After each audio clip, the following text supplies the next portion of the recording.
Oh, the rain is so fun. We've had rain on a regular basis. You're probably going to get tired of me showing you my hyacinth bean. You're already tired of it? Okay, well, too bad. You're going to see it again. I am so amazed by this thing. I have 4 of them. This is the oldest. I bought them gradually. I didn't buy all 4 at once. But that's one.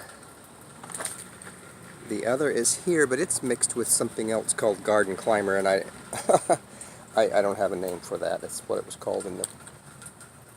But, how fun. Of course, here you see Diplodenia is doing well. They're going to be smothered by the bean.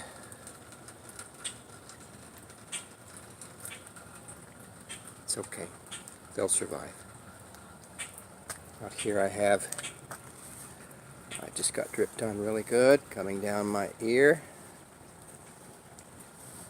Look at this beautiful Stella de Oro. No, that's the one on the other side. This is a hybrid daylily, which I've had many years, and I transplanted a big chunk of it to this location for this new garden.